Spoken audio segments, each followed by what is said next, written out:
Hello everyone, Lawrence here once again to bring you another guide to an archetype in the Yu-Gi-Oh! Card game.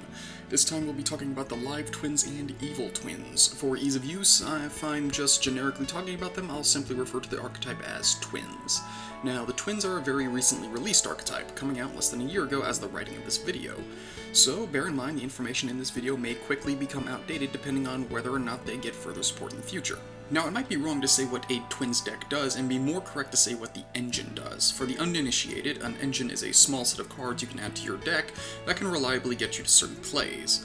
If you have either of the Live Twins in your hand, an uninterrupted play can get you into such powerful boss monsters as Red Eyes Dark Dragoon or Access Code Talker. In fact, I can almost end the video right here and just call it Live Twins. The more I played with them, the more I realized the Evil Twin side of the archetype was wholly unnecessary and just took up space in the extra deck. However, if you do want to use the Evil Twin Link monsters, they revolve around summoning the other twin from the graveyard for different effects. If Evil Twin Kiss a Kill is summoned while you control either a main deck or extra deck Lilla monster, you get to draw a card. Likewise, if Evil Twin Lilla is summoned while you control either a main deck or extra deck Kiss a Kill monster, you get to destroy a card. If one is on the board without the other, they can quick effect summon the other twin to get the desired effect. But as mentioned, a once per turn pop or draw that locks you into summoning only fiends from the extra deck pales in comparison to the other boss monsters the Live Twins can get you to. The Twins themselves don't have many weaknesses outside of fairly generic ones. The most notable example is their entire play can be stopped by a single negate. While this is a weakness, it's also an acceptable weakness, and there are ways to play around getting a shotgun negate.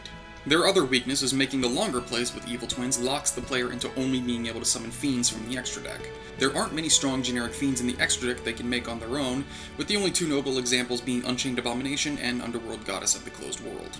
The brief weaknesses out of the way, their greatest strength lies in their ability to make a one-card combo into a variety of powerful extra deck monsters. Personal recommendations, again, being Dragoon or Access Code. They also work extremely well with other Cyberse cards and will only get better the more strong generic Cyberse cards are released. This is another reason why I say they don't even need the Evil Twins. The Live Twins get so much more support from the Cyberse side of the house than the Fiend side of the house. It's really no contest. The Live Twins by themselves are also very splashable into a multitude of different decks. In my opinion, the only reason you don't see them more often is simply because the top decks already have reliable engines to get to their end boards and don't need the Live Twins. Just get creative. I've seen variants using Unchained and others using Eldritch, so they have a lot of wiggle room to play with. Hands down, the two most important cards in the archetype are the Live Twins Kiss a Kill and Lilla. If you control no monsters, either one will special summon the other, allowing you to make your board. The duo have their own life point manipulation effects, but they will never once come into play, and I feel it pointless to go in depth. Your next most important cards in the archetype, by a vast margin, would be the Evil Twins variants. They can both resurrect the opposite twin from the graveyard for effects I've already mentioned.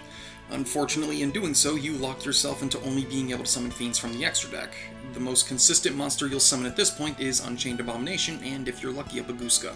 The final remotely useful card they have is the trap Evil Twin Challenge. This lets you summon a twin from the graveyard and immediately perform a link summon. The useful part of this card isn't that it allows you to perform a link summon on the opponent's turn. If you summon Evil Twins Kiss a Kill and have Lilla in the graveyard, once the challenge resolves, you can activate Kiss a Kill to summon Lilla for a free pop. Remember though, you have to wait for two separate chains to resolve before you can get to the pop, so there's plenty of room to interrupt. Recently in the OCG, there's been a card called Live Twin Troublesome. What it does is search out a Live Twin monster from your deck. It also has some residual burn damage effect, but we aren't worried about that. It's more consistency, and paired with Secret Password, you'll have 6 cards in your deck that will get you into a Live Twin, and won't lock you into anything specific. Looking at you, Live Twin Home. It'll be a welcome addition once it hits TCG.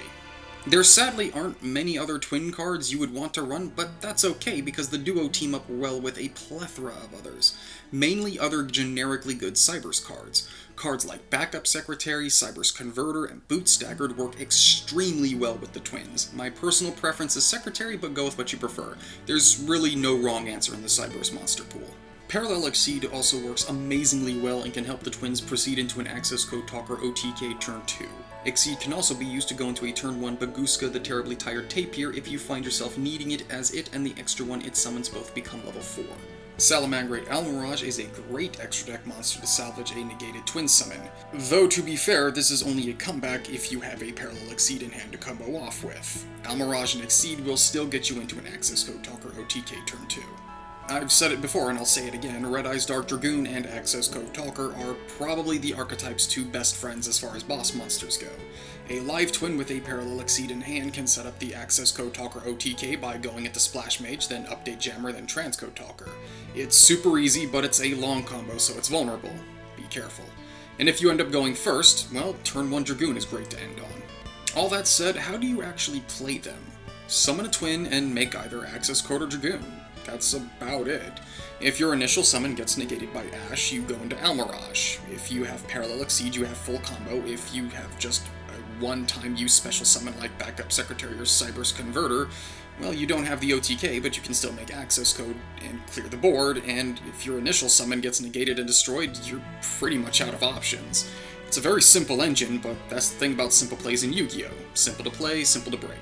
Overall, the twins aren't a bad archetype by any stretch, they're just horrifically outclassed. Dragon Link's one-card combo sets up 2 negates and 2 bounces at best, and 2 bounces at worst.